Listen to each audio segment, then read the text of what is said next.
Hey everybody, welcome back to In the Gutter. So the top shelf box. This is the box that I looked at when I first purchased this collection, and it had the good stuff in it. So I based my interest in buying this collection on this box, and I looked at it probably 8 months ago now, and I don't remember what's in it. It saved one book, which I saved for the last, and I also think that's the best book in this collection.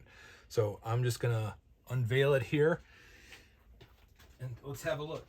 And like I said, I don't really remember what's in here. All right, so this I am not familiar with, but it is new Genix number 175. Again, this is what he labeled as top shelf. So we'll see what else. So here we have an Akira number 1. Hopefully a first printing, I imagine it is. Thief of Thieves. Some of this stuff he might have just put in this box to keep it from having other things fall down, perhaps, but all right, here we go. So Saga chapter 1, number 1, hopefully a first printing. I have to check inside. The Pacific Comics Gru the Wanderer number 1. That's a cool one. Image Comics Gru number 1, the newer version. And then keeping with the theme, we have the Marvel Epic imprint of Gru number 1. And just for fun, Sergio Aragonés Massacres Marvel number 1. And then a signed Gru versus Conan with a little remark from Sergio right there. That's pretty awesome. Like that. All right, moving right along.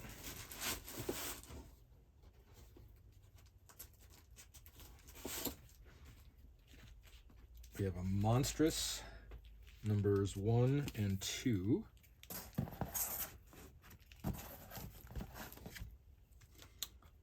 The Walking Dead number 193. It's a square bound. Giant Size Invaders number 1. It's pretty cool.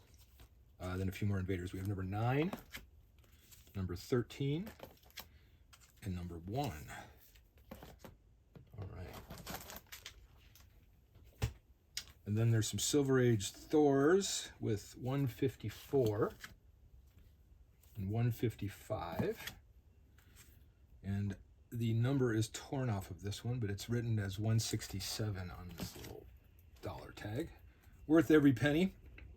And then the first appearance of Beta Ray Bill with Thor 337. That's a good get too. Pretty happy so far.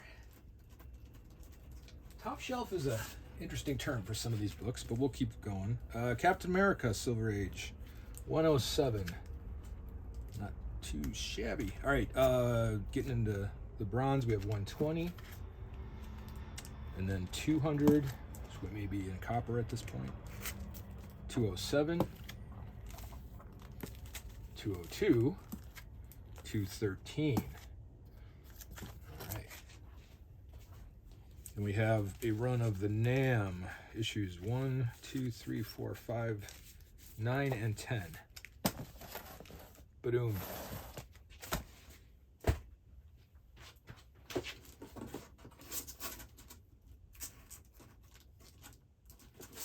All right, so we got some movie themes. A very low grade Star Wars number 7, number 45, Star Wars Legends, which is issue number 50. Sorry, I'm just reading words, not really putting together. Another Star Wars 50. So this is the original, and this looks like to be a reprint. Got it. Star Wars 99. And then we have Return of the Jedi 1, 2, 3, and 4 of a 4-issue miniseries. And then we have Star Wars Annual number 1 and Godzilla King of the Monsters, Marvel Comics number 1. Very cool.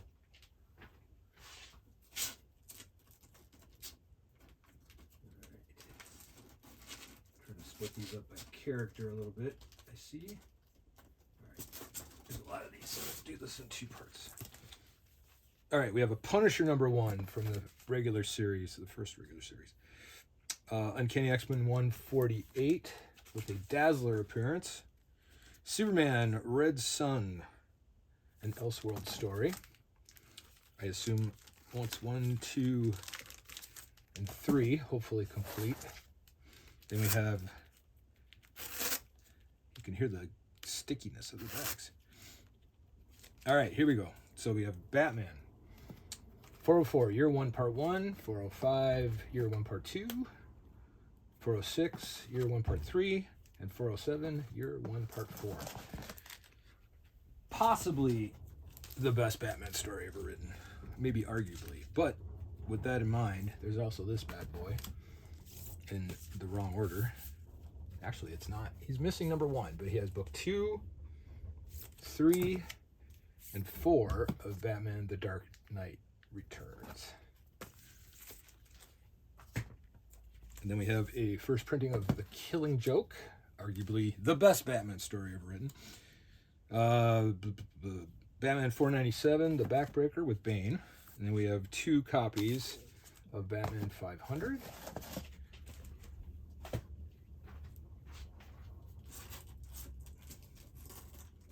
There's a lot of Batman in here.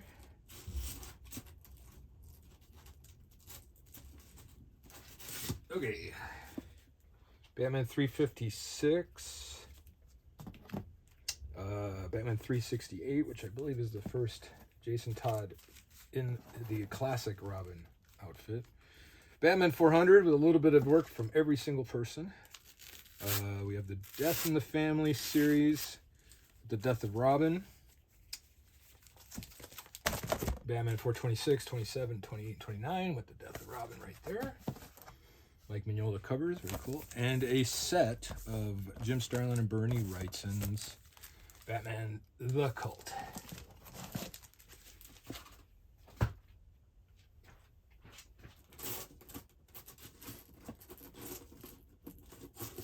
This is a funny box.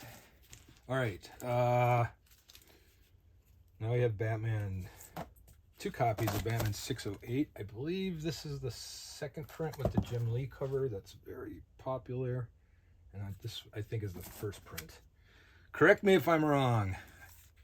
And then we have in the run 609, 610, 611, 612, 613, 614, Punchline, 615, 616, 617, 618, and 619. Jeff Loeb, Jim Lee. Very cool. All right. Home stretch. This is a funny box. Okay, I said it already. Not Brand Eck, number 1. A cool book, but in low grade. And then there's a small run of this. So 2, 3, 4, 5, 7, and 2 8s. And I believe the 6 was in that weird box of magazines because it was like a Silver Age size and he had it in a magazine bagging board. Ooh, a Silver Age X-Men, number 32. Beware the Juggernaut, my son. I don't know if I've ever owned that before. Part 1 of Havoc and Wolverine's Meltdown. And X Factor number 1. A Wolverine number 1. And part 1 of a 2-part Silver Surfer story by Mobius. All right. Last stack before the grand finale.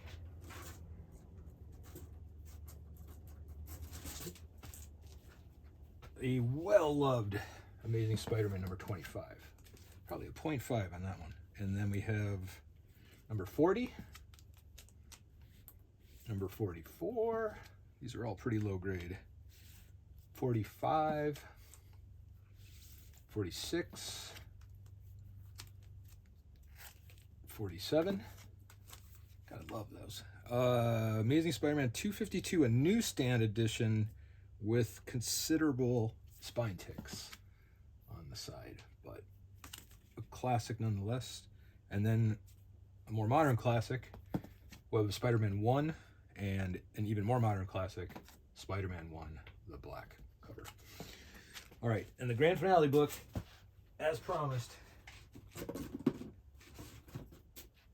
he has the first printing of Ultimate for Fallout 4 in the top shelf box, which I would agree with. So I think I'm going to keep this one. I have a couple of comics that I feel are like multi-generational and will be around forever and be always popular. I think this one checks all the boxes. So all in, what did I say originally? 32 short boxes of comics, 3 statues, and a box of magazines. This little gem was in there. All in, I paid $4,000 for this collection. Based, like I said, on this box, just going through and seeing that there's some stuff in there that's pretty cool. And all the other things you saw in the videos, if you watch them, mostly runs and good reading material, things like that. So I feel like I can make my money back on some of the statues and some of the things I'm not interested in alone. So it's pretty good investment, I feel. And when I kind of when I sorted everything and fixed it, it came out to be more like 35 short boxes because everything was packed so tight. So cool. All right. Anyway, I hope you enjoyed looking at my comic books. And until next time, keep your mind in the gutter.